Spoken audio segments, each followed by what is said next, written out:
than warfarin. Eliquis is FDA approved and has both. What's next? Sharing my roots. Don't stop taking Eliquis unless your doctor tells you to, as stopping increases your risk of having a stroke. Eliquis can cause serious and in rare cases fatal bleeding. Don't take Eliquis if you have an artificial heart valve or abnormal bleeding. While taking Eliquis, you may bruise more easily, and it may take longer than usual for any bleeding to stop. Seek immediate medical care for sudden signs of bleeding, like unusual bruising.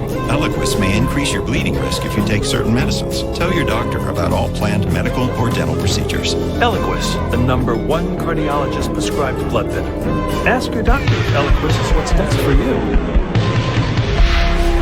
Well, 2 American activists are allegedly part of the bold embracing operation that broke into the North Korean embassy in Spain 2 months ago, and they now face extradition in connection to that.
No, I'm not making an allegation. They supported the terrorists, and you go back to what they said. John Kerry, a few months ago, said, and by his voice, that we were watching ISIS advancing, and we expected the Syrian president to make concessions. What does it mean? Obama said it in an interview, in one of his speeches, that the war on Iraq created ISIS. So who supported ISIS? We didn't create it. Who created? The United States created all this mess. We supported the rebels and called them moderate rebels while they became ISIS in al-Nusra in Syria. We didn't. So it's not conspiracy. These are facts. This is reality. We didn't give money. We didn't support these terrorists. Your country supported them. UK, France, publicly, and they said armament. We didn't. So you can take that. What I say, it's not my allegation. It's your official allegation, including Joe Biden, the vice president of Obama. He said about Saudi Arabia and other countries.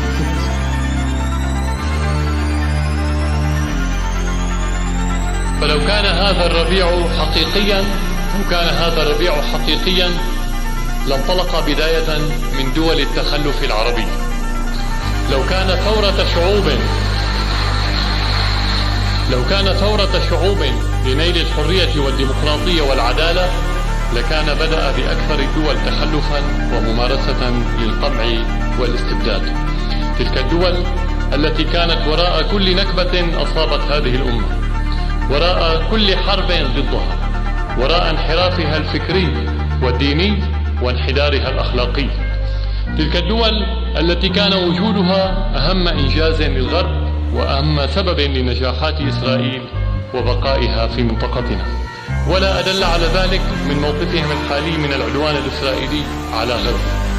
فأين هي الحمية والشهامة التي أظهروها تجاه سوريا أو الشعب السوري كما ادعوا؟ لماذا لم يدعموا غزة بالمال والسلاح؟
Minister Zarif, you publicly floated this idea of a prisoner exchange with the U.S. What would that look like?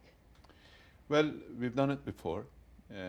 We had a possibility of getting the release of some Iranians who were in U.S. jails or were under probation in the United States. We removed them from that circumstances, and then some U.S. Iranians who were in jail in Iran were released. I think we can do it again. The administration, the previous administration, was trying to engage in that. The new administration initially showed interest. We made an offer in September that we are ready, and we are ready. You made an offer to the Trump administration in September to begin negotiating? We responded to the offer that they had actually made to engage, and we are waiting for a reply. Who are you asking to be released from U.S. prisons? Well, there are a number of Iranians who are in U.S. jail for sanctions violations. There are a number of Iranians who are in jail all over the world on pressure. But who would you want for the Americans? These are on pressure from the United States, either on extradition requests or on sort of behind-the-scene pressure and arm twisting. So have you presented the U.S. with a list? They know. They know. They know. This is nothing new. This is a continuation of the previous exchange. Why not, as a show of your seriousness here, release some of the at least 5 Americans who are currently imprisoned in Iran? We're not supposed to show seriousness because we have shown our seriousness by implementing the nuclear deal. It's the United States that needs to prove that it's serious. Are you linking the two? No, we're not linking the two. It's just the experience. We've shown that when we say something, we abide by it. The United States has shown that when we say, if they say something, they will then decide whether they want to abide by it or not. So, but what about someone like Baker Damazi? He's in his 80s. His health is failing. He's not in jail. He still has to report to Evan prison. He is still restricted from getting medical care outside of Iran. Why not allow him to leave to get that care? You see, I am responsible for foreign policy. I'm not responsible for interfering in court's decisions. I can intervene when there is an exchange, an offer of exchange. I cannot intervene as foreign minister. I can intervene as a private individual on humanitarian basis, and I do. But as foreign minister, I do not have a standing in an Iranian court unless I can engage in an exchange with Iranians who are wrongfully, in our view, detained, either inside the United States or elsewhere. We have people, we have ladies who were pregnant when they were detained, who gave birth in prison, were not even given released on bail to deliver outside prison. We have people with heart conditions. We have people with terminal cancer. But Baker Damazi's health is failing. If he dies in Iranian custody in Iran, isn't that really damaging to all parts of policy? That's not a decision that I can make. It's not in your power to let him leave. I don't have a standing. I will find a standing when there is an exchange. That is why it is in the purview of my responsibility to offer that possibility. So you would offer to swap at least 5 Americans there for 5 Iranians? No. I mean, it's all for all. We have to see. I mean, human beings, we don't count them. Because some would say, skeptics would look at that and say this is a PR ploy. No, it's not a PR ploy. You're just saying this. We've done it before. Was it a PR ploy when we did it before? In parallel with the nuclear deal. No, it had nothing to do with the nuclear deal. We did it because we were sitting together. We did a number of deals. This was one of them. But it was just because we were willing to discuss this issue. And you're offering to discuss this issue right now with who? The Secretary of State? No, the U.S. has a person responsible for this. We have a person responsible for this. If they are of the same rank, they can meet. If they're not of the same rank, we will appoint somebody of the rank of the person who's representing the United States. So the letter you received from Ambassador O'Brien, who handles hostage issues, you would allow him to sit No, we and talk won't with your allow deputy? somebody who handles hostage issues to deal with them because they're not hostages, they're prisoners. So who are you willing to talk to We're about willing this? to talk to anybody who is willing to respect Iran and deal with this issue. We don't have anything against Ambassador O'Brien, but we will not deal with the hostage negotiator unless they want us to appoint somebody as our hostage negotiator so that they discuss about Iranian hostages in U.S. jail. You see, the United States cannot put itself in a different moral position. It's holding Iranians who are sick, who have done no crime, in jail, in Germany, in Australia. But that is what the lawyers for Siamak Namazi, someone you knew, Bakr Namazi, a Princeton scholar, Shi Wang, would all say these are people who haven't committed crimes, who are Americans behind bars in Iran. That's what I'm saying.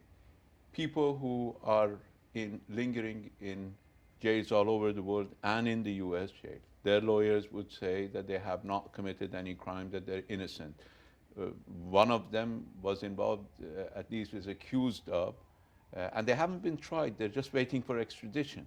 Mm-hmm. They're just there because of U.S. pressure. So these are cases where we believe our prisoners are in prison on bogus charges. The United States believes that they are in prison in Iran on bogus charges. So anyone so who's let's not debate that, because that's not my responsibility. I have enough responsibility on my shoulders to prevent a war, to try to circumvent U.S. attempts to prevent Iran from engaging in what is legally ours, and that is normal economic relations. So I do this as a part of my job as foreign minister, to exchange people without attribution of guilt, simply to make it possible for people to go back home. You mentioned that part of your job is to prevent war. There have been tensions rising between the U.S. and the Trump administration and the Iranian government. Tensions have been rising over the past few months. Mm-hmm. Are you actually saying that we're headed on a path towards conflict? We do not want conflict. We do not want confrontation, but we haven't survived 7,000 years by escaping. We resist, but we're not seeking confrontation. We don't believe that President Trump wants confrontation, but we know that there are people who are pushing for one. I don't think it will happen. Military confrontation, I don't you think don't military think will confrontation will happen. I think people have more prudence than allowing a military confrontation to happen. But I think the U.S. administration is putting things in place for accidents to happen. And there has to be extreme vigilance so that people who are planning this type of accident would not have their way. What do you mean? What kind of accident are you talking about? I'm talking about people who are designing confrontation, whose interest, my B team.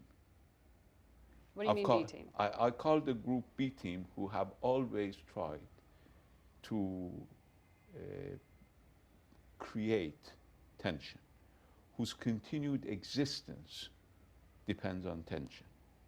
Ambassador Bolton, 1B, Bibi Netanyahu, 2nd B, Bin Zayed, 3rd B, Bin Salman, 4th B. And I'm not just making accusations.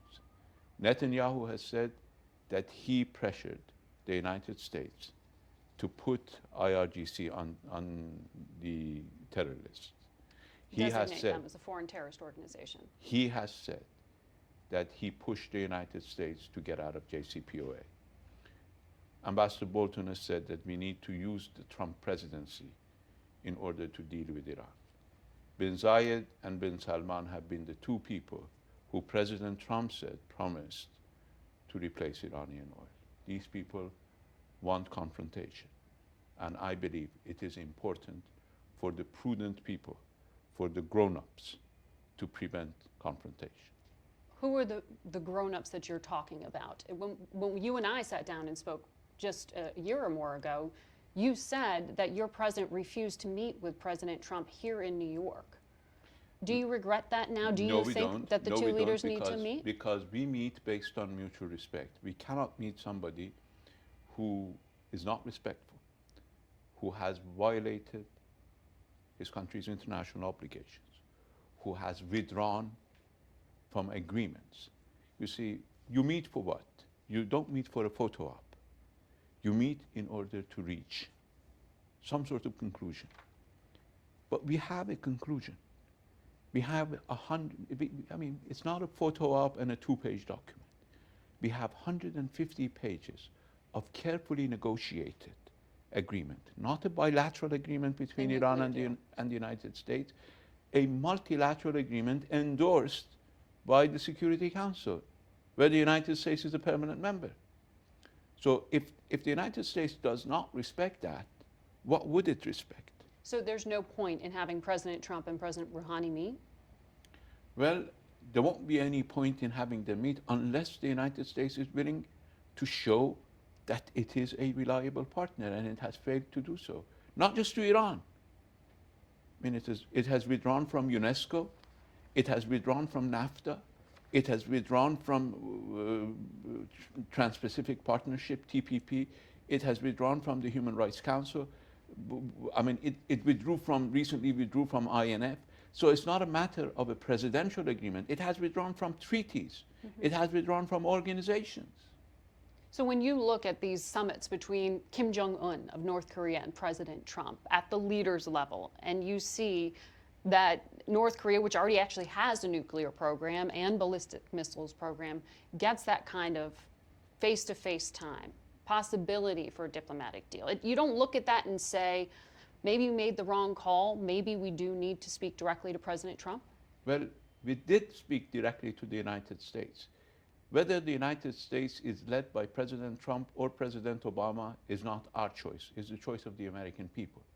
We did have probably the longest discussion with a man who was, to the best of my knowledge, the Secretary of State of the United States, confirmed by the US Senate, appointed by a president elected by both popular as well as electoral vote.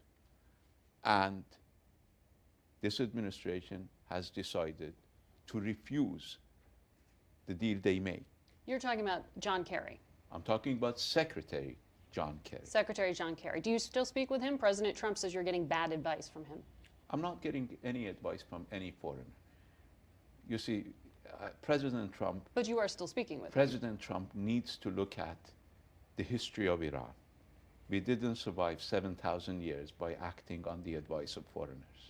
But when President Trump says things like he did on his Twitter account the other day, that you're speaking and getting bad advice from Secretary of State, the former Secretary of State, John Kerry, he seems to be suggesting this idea that, as some of the many Democratic candidates have said, if they become president next, they could come back to the nuclear deal that you helped to negotiate. We do not design our strategy based on expectations of what will happen in the United States 2 years down the road or 4 years down the road. Would it be possible for the U.S. to rejoin this deal you're talking about? Well, it's a negotiating table that is still there. We did not leave that negotiating table. The United States was the party that left the negotiating table. The rest of the JCPOA participants are still there.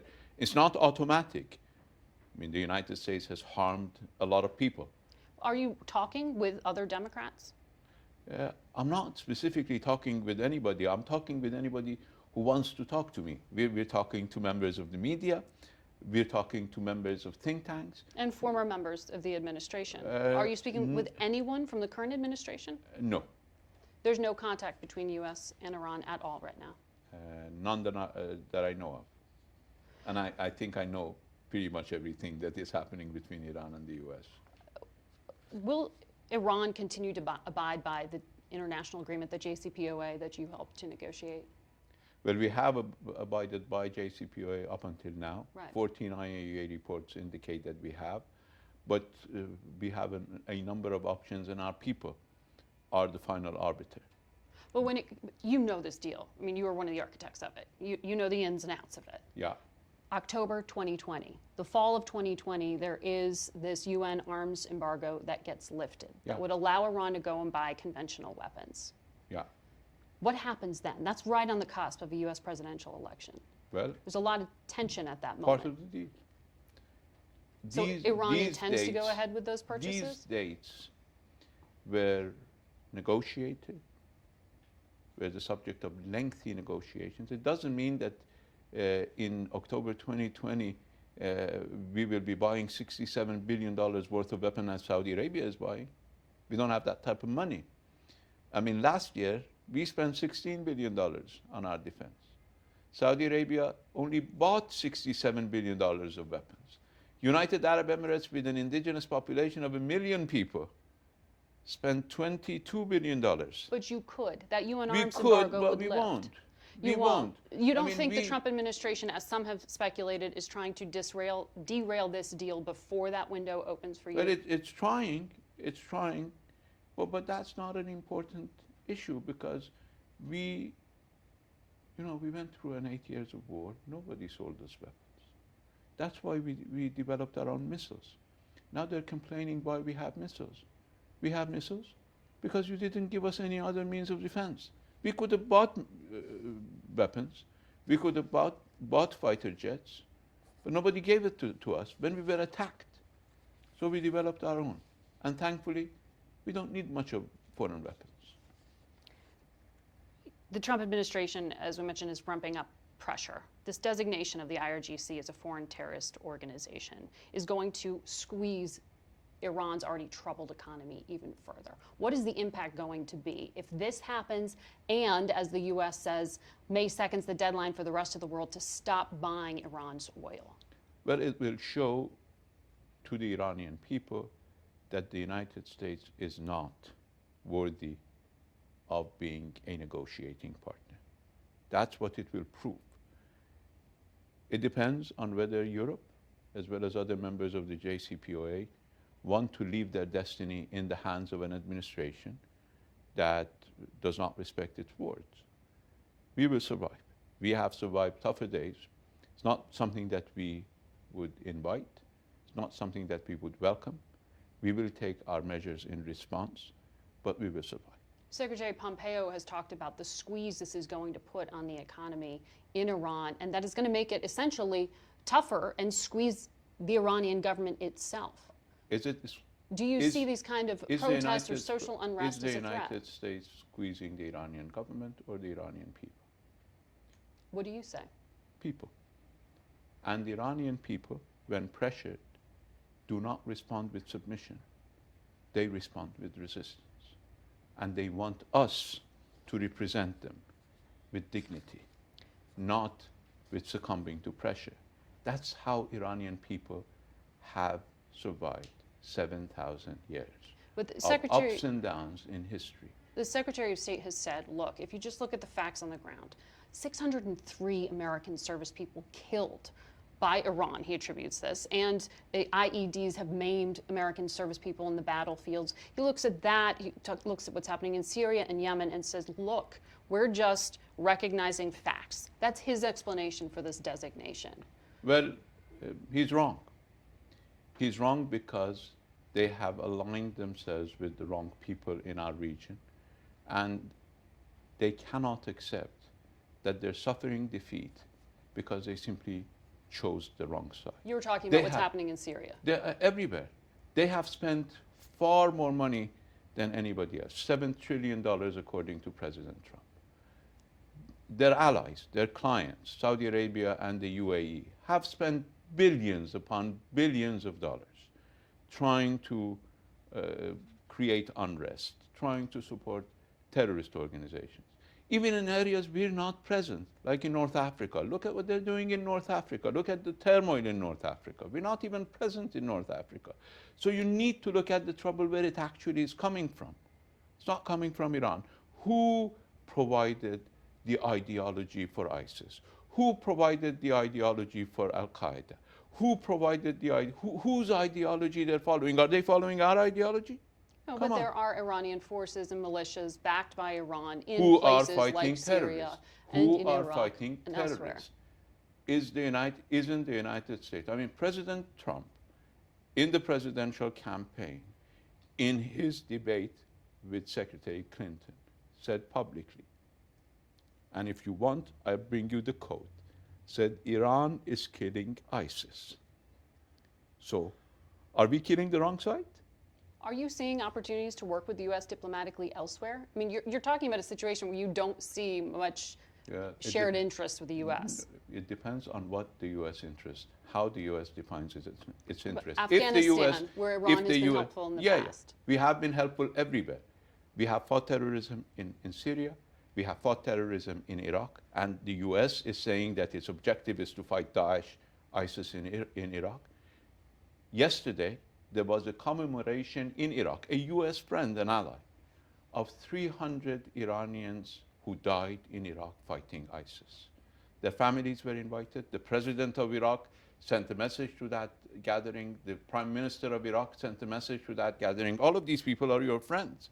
So everybody recognizes the role of Iran in bringing stability. I haven't seen them commemorating any martyrs from Saudi Arabia fighting ISIS or UAE. But you seem to, I mean, your government seems to be exonerating them, sort of. Who recognized the Taliban in Afghanistan as the government in 2001? Was it Iran? We were a party to the solution in Afghanistan. We were and that's why I'm asking, is Iran seeing the possibility to work with the U.S. anywhere? If it's Afghanistan, as Iran has been helpful in the past, Syria, anywhere where you could actually find some kind of shared interest instead of what you're describing, as you've said, is a path towards the risk of conflict? Well, you see, we are operating in our own region. That's why it's called Persian Gulf, not the Gulf of Mexico. We are operating in our own region. We are a force for stability in our region. History shows that. The United States is operating far from its shores in our region. It has to make the correct recognition who's doing the work for stability. If Secretary Pompeo wants to make up these stories, then he can continue doing so, but that wouldn't resolve America's problems. That would lead to President Trump saying we spent $7 trillion in this region and brought nothing but misery to ourselves and to the people of the region. When I spoke with President Trump in February, he said that he was going to keep U.S. troops in Iraq to watch Iran. Well, and he immediately heard from the Iraqis that that is not how they see the presence of U.S. forces. Did you hear that as a threat? I went to Iraq. I stayed in Iraq for 5 days. I went to 5 cities. I went among the people of Iraq. And I was welcomed by them. I went to public places. President Trump flew to Iraq, to a military base, and left from the same military base within hours in the dark of night. Our president went to Iraq, stayed there for 3 days, went to public meetings in 3 Iraqi cities. Now, you tell me who's welcome in Iraq and who's not. Did you hear that as a threat from the president? I think the Iraqis heard that as a threat from the president. The Secretary of State, when he was testifying before Congress, specifically said that there is absolutely no doubt that there are ties between Iran and Al-Qaeda, full stop. It brought up this question of whether the U.S. is going to try to use some kind of authorization for military force to strike Iran on the basis of past support for that kind of terrorism. Well, last I remember, 15 of the 21 9/11 terrorists were Saudi citizens, none were Iranian. You're not concerned that the U.S. is looking I'm concerned about for the possibility of how to strike Iran? I'm concerned about hidden agendas that some people are following. I know that President Trump had ran on a campaign promise of not engaging in any more foolish wars. I know that some other people have different agendas. All right. Thank you, sir. Thank you, Minister, for your time.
والسلام عليكم ورحمة الله.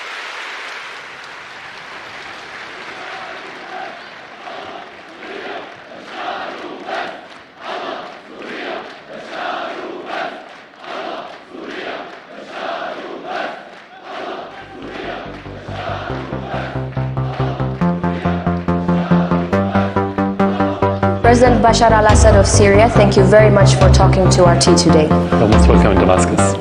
So, many people were convinced a year ago that you would make it this far. But yet again, we're sitting in a newly renovated presidential palace and recording this interview. Who exactly is your enemy at this point?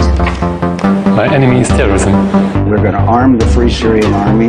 We are going to dedicate ourselves to the removal of Bashar al-Assad. We're going to have the Russians pay a price for their engagement.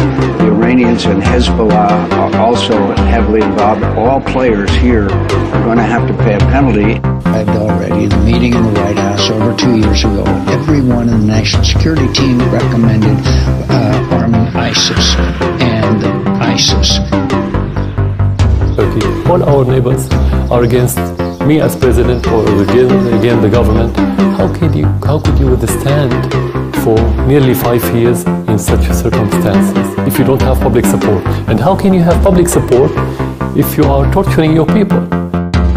Many European officials have sold their values for the petrodollar. And they allowed the Wahhabi Saudi institutions to pay money and to bring this dark and this extremist ideology to Europe. And that's why now you are exporting terrorists to us. No, we don't export. Actually, they came to Syria and then they go back to Europe. They come back to us.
From what it seems from the outside, even if you wanted to go, you wouldn't have anywhere to go.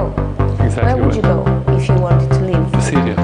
I would go from Syria to Syria. This is the only place where we can live. I'm not puppet. I wasn't made by the West to go to the West or to any other country. I'm Syrian. I'm made in Syria, and I have to live in Syria and die in Syria.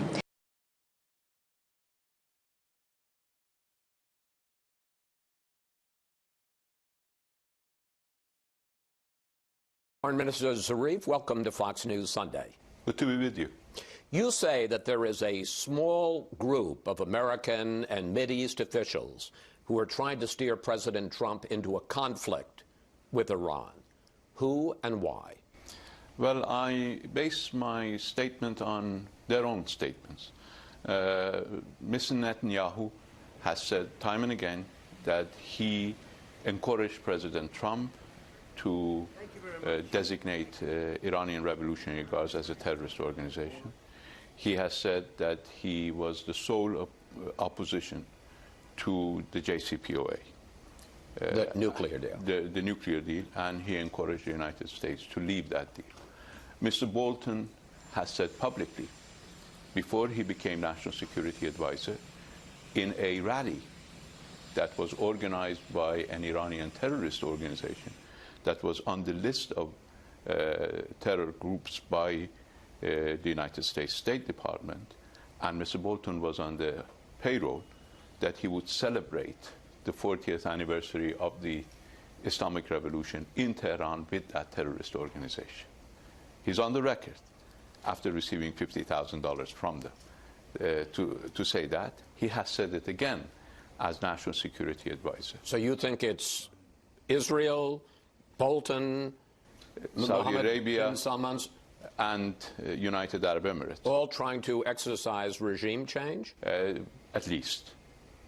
At least. They have all shown an interest in dragging the United States into a conflict.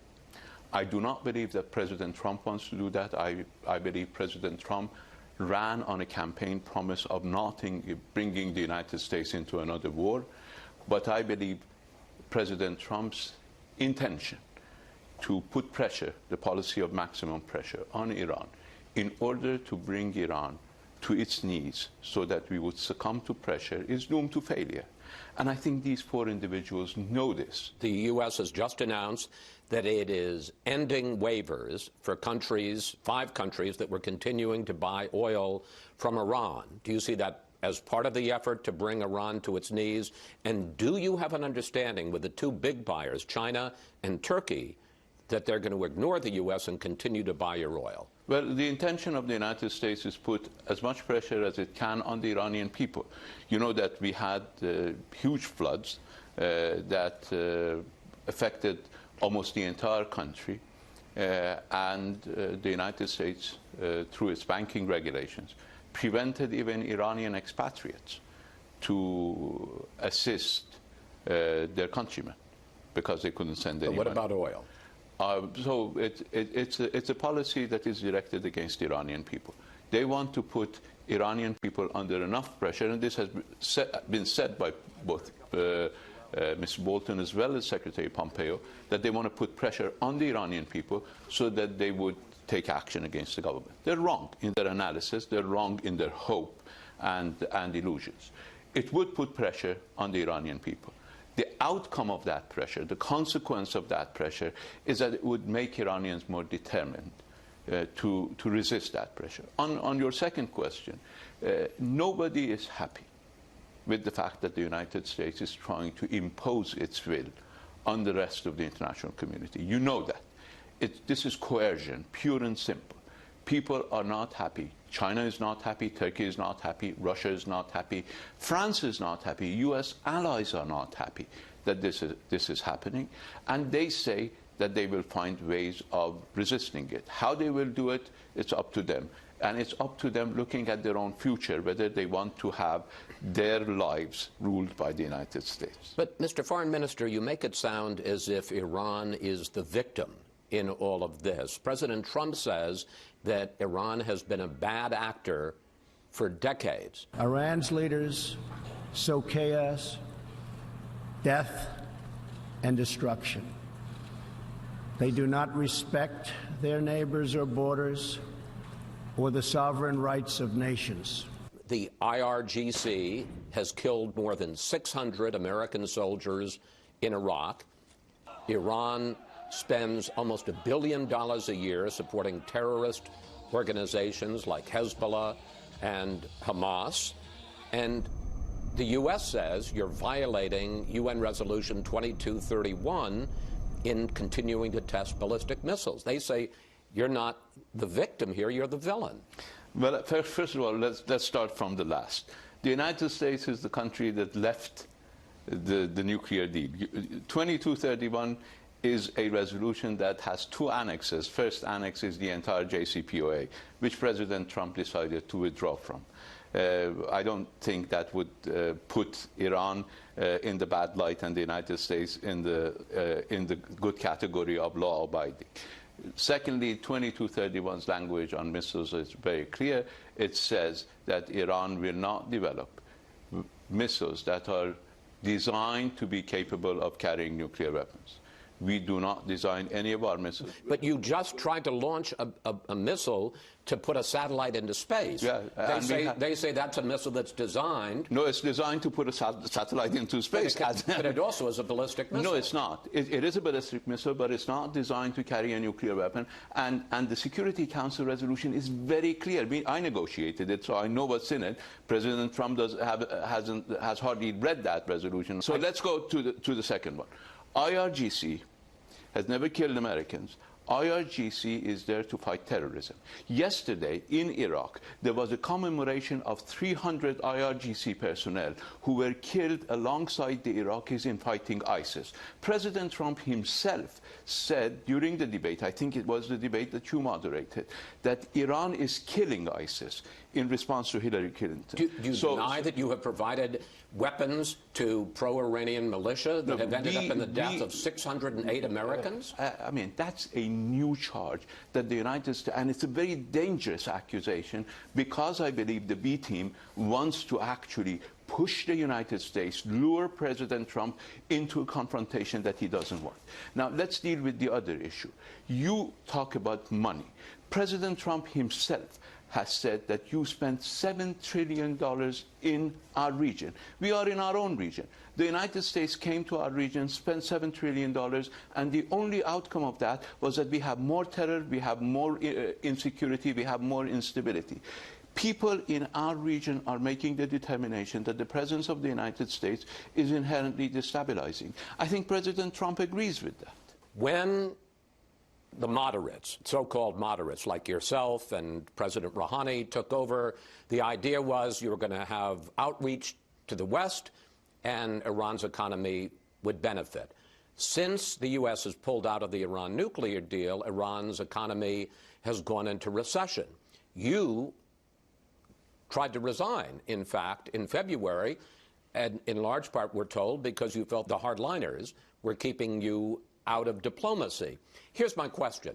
Are the so-called moderates, like Rouhani and yourself, are you losing the struggle for power in Iran to the hardliners? And what happens if the hardliners take back control? What will happen to U.S. relations? I think when President Trump came to office, there were a bigger purge of the people who worked in the National Security Council than there has ever been a purge in Iran. People have different views in Iran, and these different views are presented to the public, and they vote for them. They vote for moderates, they vote for people with different views. So that's the policy process which you should be used to. I mean, the difference between presidents... But there is a difference between the Republicans and Democrats. Of course, there's a difference between moderates and hardliners. Are you losing to the hardliners? No, the point is, engagement is not producing results in Iran. President Trump has made sure that the people of Iran would not believe in engagement. We approached the international community in good faith. We reached an agreement with the international community, with the United States, 6 other powers. President Trump, just because he disliked President Obama, just left that agreement without having read it. And people of Iran started to feel and started to see that engagement does not have dividends. That's a very bad message, not only that you're sending to the people of Iran, but you're sending to the rest of the world, that they should not rely on the signature of a president of the United States. So it's just the message that the United States is not reliable. Maybe he believes in America first, but America cannot be first in a globally insecure environment. We all need to work together in a global environment that is safe, and you can only live in a safe global environment if you respect yourself by respecting your signature. Mr. Foreign Minister, thank you. Good to be with you.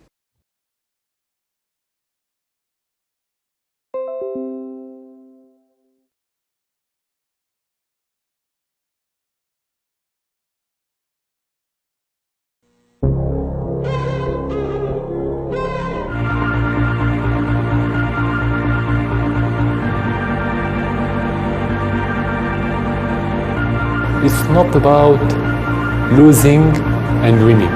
It's about either winning or losing your country. It's existential threat for Syria. It's not about government losing against other government or army against army. Either the country will win or the country will disappear. That's how we look at it. That's why you don't have time to feel that pain. You only have time to fight. Breaking news story this hour now. Syrian forces have recaptured Palmyra's citadel. This is a major victory for the Syrian army. Can you tell us more details, please? Spectacular, very rapid advances that we're seeing right now by pro-government forces that are now in control of that famous citadel. Either the country will win or the country will disappear. That's how we look at it. That's why you don't have time to feel that pain. You only have time to fight.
I think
Why to bomb hospital? Can you convince your audience that we have interest in bombing hospital? Actually, this is against our interest. So this is against our interest to bomb hospital if it's used as hospital. And the proof that it was a lie. Every time they talk about bombing hospital, every time they say this is the last hospital in Eastern Pakistan. And the second time, they talk about another hospital, they say the same. They bombed the last hospital. You can spend according to the people outcomes. And we have is it a mistake to use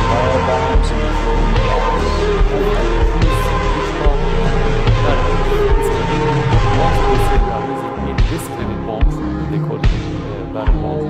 And the other day they said we targeted hospitals and the schools and convoys. We either have precise arguments or we have indiscriminate arguments. So which one do you choose?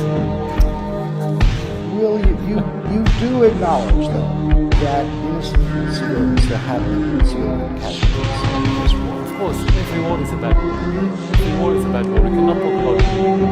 Let's agree about this.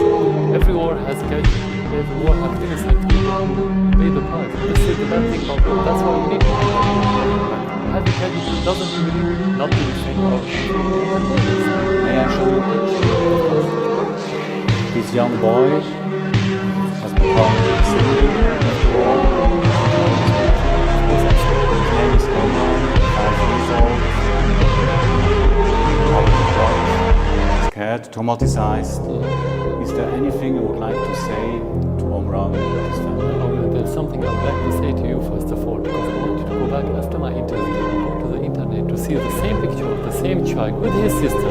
Both were rescued by what they call them in the West white helmets, which is a facelift of Al-Nusra in Aleppo. They were rescued twice, each one in different places, just as part of the publicity of this white helmets.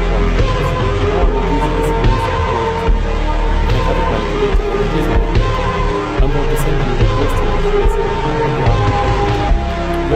just to see that this is a fourth picture. We have a pictures of children being armed. But this one is specific, is a fourth. Innocent civilians are dying in Aleppo. Of course, not only in Aleppo, in Syria. But now we are talking about in Aleppo because the whole hysteria in the West about Aleppo, for one reason, not because Aleppo is under siege, because Aleppo has been under siege for the last 4 years by the terrorists, and we haven't heard a question by Western journalists about what's happening in Aleppo that time, and we haven't heard a single statement from Western officials about the defeat of Aleppo. No, they are only talking about Aleppo. Terrorists are matching. This is the only reason. So it's the policy.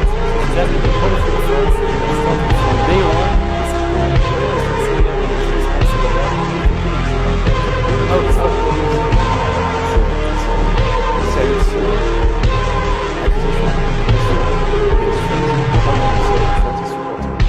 They said, I didn't hear them. They said many times they supported the war. Holland recently said it was a mistake not to launch war in 2013. They said that they sent armaments what they call them moderate, which are terrorists. They said that. I didn't say. The Americans said the same. French said the same. So no, if you go back to their statements during the last 2, 3, 4 years maybe, you have more than one self-accusation by the French. The U.S. Secretary of State, John Kerry, called you Adolf Hitler, Saddam Hussein, in the same breath. Does it bother you? Because they don't have credibility. This is first of all. Second, for me as president, what I care about first and foremost is how we see second, my friend, my personal friend, our friends, Syria, China, like the rest of the world, not the West. The West always try to personalize things, and just to avoid the real problem, which is about deposing government and getting rid of certain president, just to bring the puppets to suit their agenda. So to again go back to the beginning, no, I don't care about what Kerry said at all. Will you now allow monitors to come into this country? Of course. What does that mean? Everything. Yeah, but if you have monitors, they have to be free to look around. They can't, but they're saying they have to be free with your people, company. They're not independent. So they need our people. They're asking for protection. How can they go to conflicts and be killed if they won't pay? This is their responsibility. Can outside foreign reporters come? They have not been allowed. They were allowed, and you are. I am here, and I have a correspondent here. And but but you've been here for 2 days now. Can you not tell me I am appreciative. Can other foreign correspondents, American and others, come into this country now? We have not heard this. Will say yes?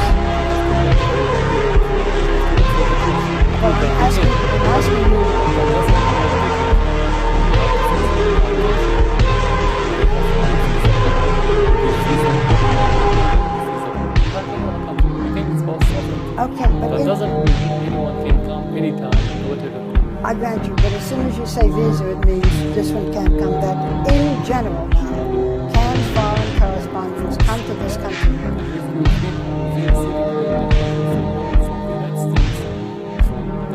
No, sir, you have not been receiving delegations. I met with them. Foreign correspondents? When?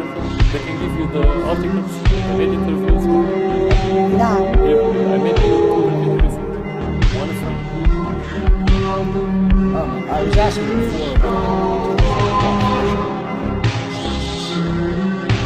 the problem with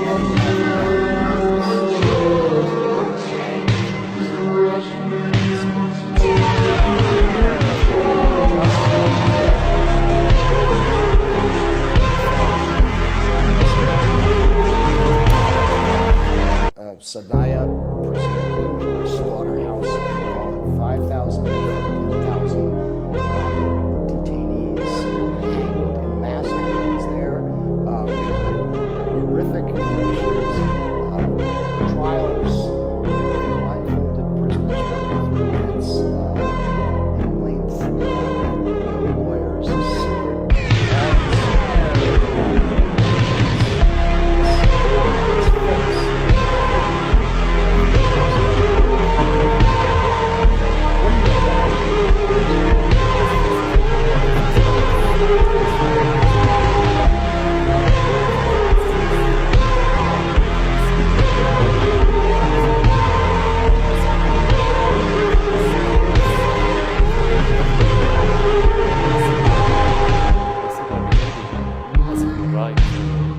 criteria. But I'm not interviewing the King of Saudi Arabia right now. I'm interviewing you. Yeah, and I'm asking you about reports, of course. rights abuses in your prison, in your country. You own the question, I own the answer. So that's my answer. So when you answer about Saudi Arabia and your relation, you can put yourself in that position.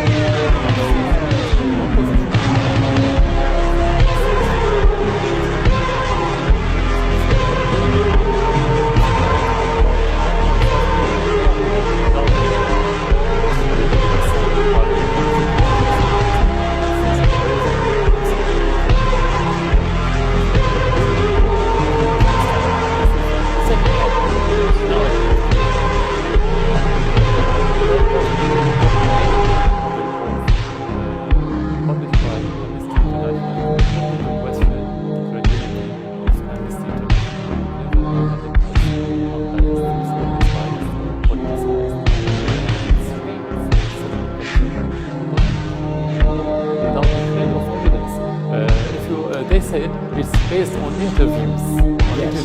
What about the document? What about the complete evidence?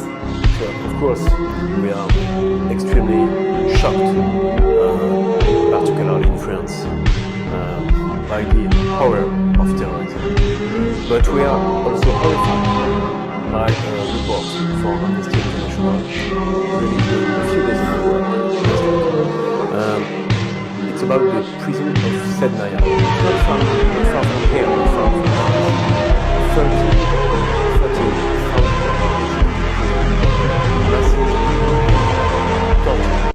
30,000 Amnesty speaks, I read the report, of a place where the Syrian state silently slaughters its own people. The Syrian state, your government, Mr. President, is everything permitted in order to win the war. Can you do everything that you want? No, everything legal. You cannot do anything.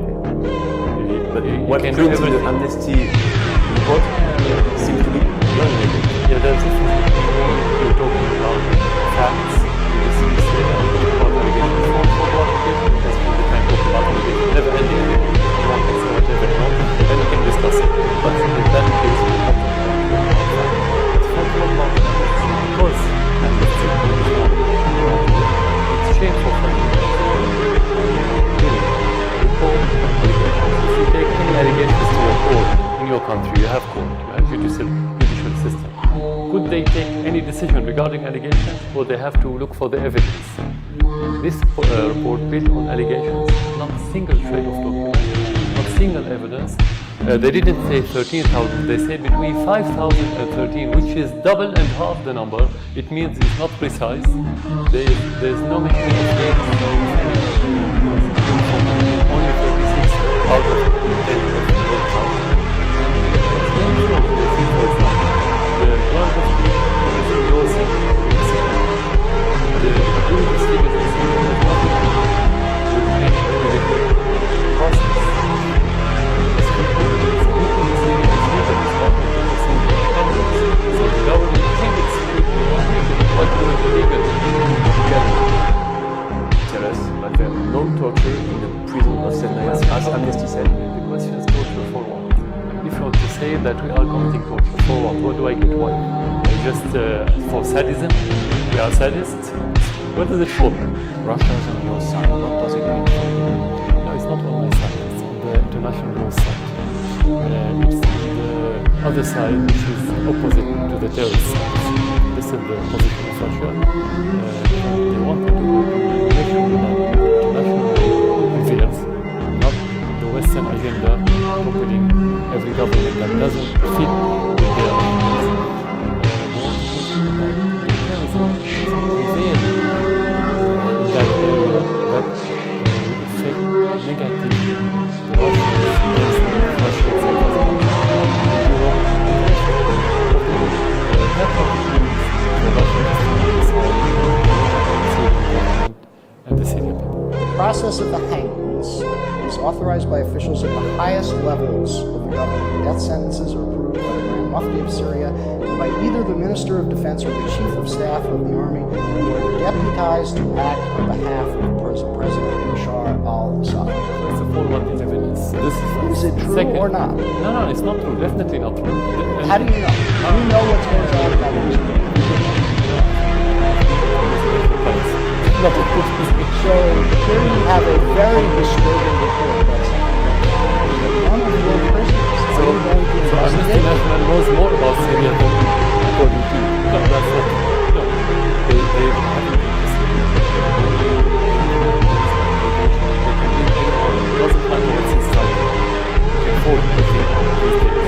And we're living in a fake news era, as everybody knows this. So we don't have to tell this. Will you cooperate in investigations to determine if these very serious reports are in fact true? You showed me many things, but you didn't show me a single evidence. I showed you an FBI report. No, it's not evidence at all. It's actually the contrary. Any humanity is for us.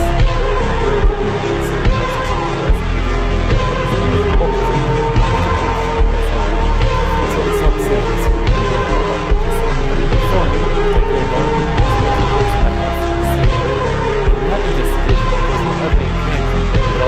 Not the mass crime, but a more individual act. And we need to investigate many. You, as a father, also said you have nothing to do with the bombardments of the hospitals. No. Look, when they say that we are bombarding the hospital, it means that we are civilians. That's the meaning. Because why would the government kill civilians, whether in hospitals or in streets or schools or anywhere? You are talking about killing Syrians. Kill Syrians as a government or as our the biggest part of the Syrian society will be against us. You cannot succeed in your war if you are killing civilians. So this story, this narrative is mendacious narrative to the side.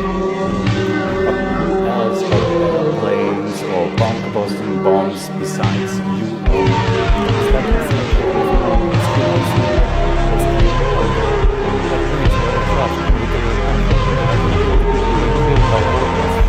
The terrorists on them while they are at schools, in their hospitals, in the streets, anywhere. It's not related to the aerial bombardment. Sometimes you have aerial bombardment against the terrorists, but that doesn't mean that every bomb that fell somewhere was by airplane or by the Syrian army. The protests really began after the of children running graffiti. I've seen why was it such a big problem? I will give you some examples. You tell me if you see. These are some of the images and stories. Some of the images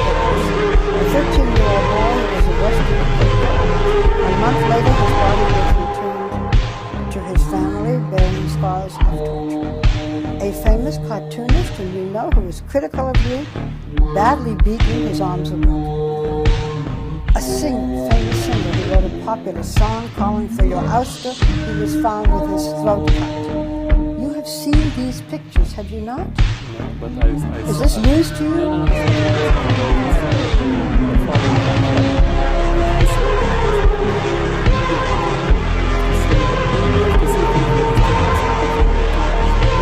Okay, the cartoonist.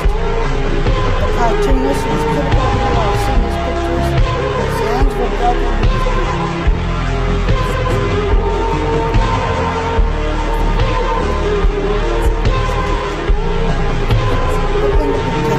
What about the singer with his throat cut? I don't know about him. He's a famous singer, a famous song you don't know about. I don't know about him. You don't know him. Well, I saw famous those in the United pictures. States, but not in Syria. This is Do you know about him? This is editing. I didn't hear the story the first time. For the child I met with this family, there was a special investigation committee to see if there was still there was not one. This is one of the first allegations. That's why I say that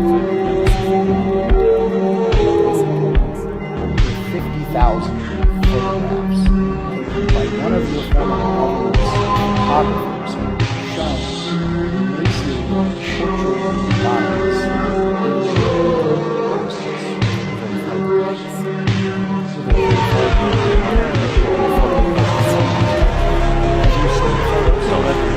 Have you seen the photos? I saw some photos in previous posts, but it's not about the photo. How can you verify the photo? You have said that the... Do you have a photo? I do have the photos. Can you show it to me? Yes, This photo, have you verified who are those? I can tell you... Because you have it and because you mentioned it in front of the audience. There's a number of photos. You may want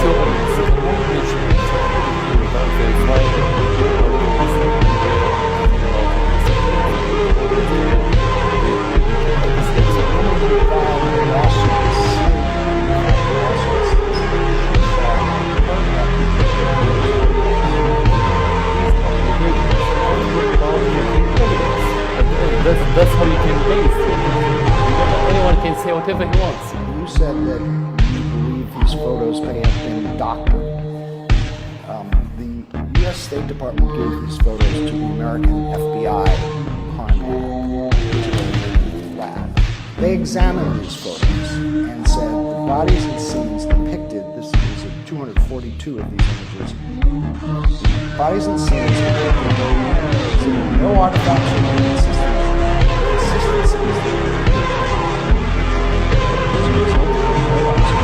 All of these 242 images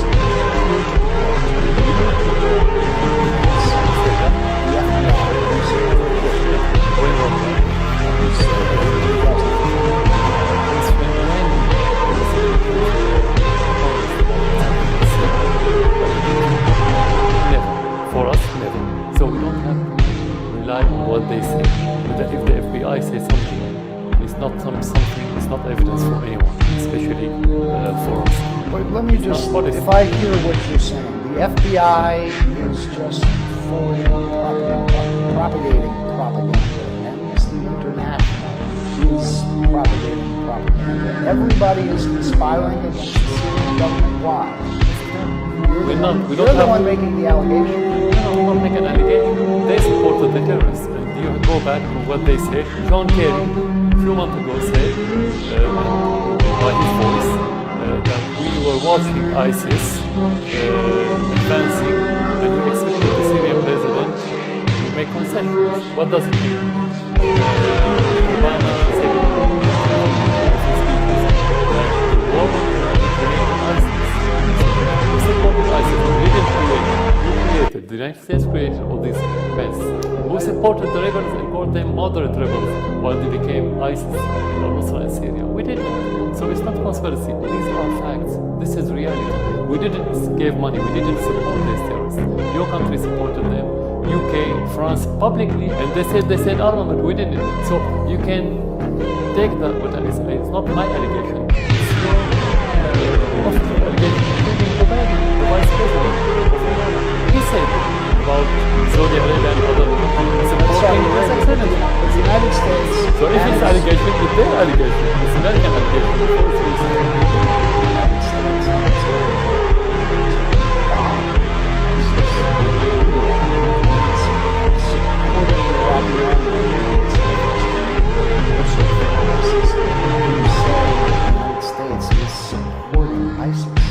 Explain to me how could they defeat ISIS in Iraq, and ISIS was expanding since the American coalition started attacking Syria.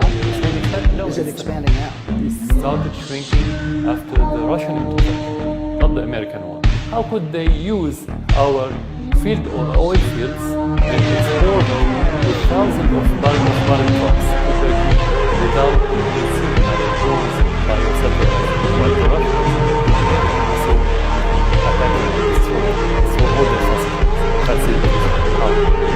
This is cosmetic. But the reality process is not.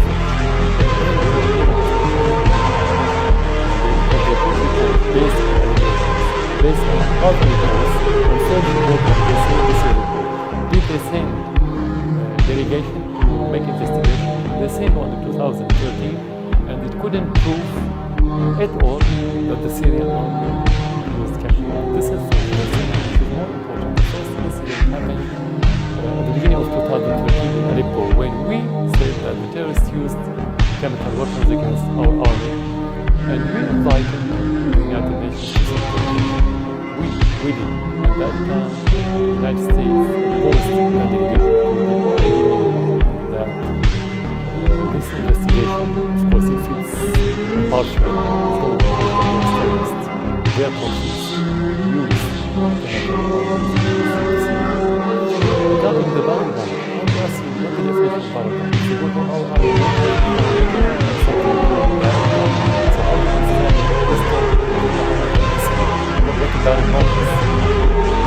You go to our destruction, and it's against humanitarian law. Every bomb can make destruction, every bomb. So you don't have bomb to make nothing.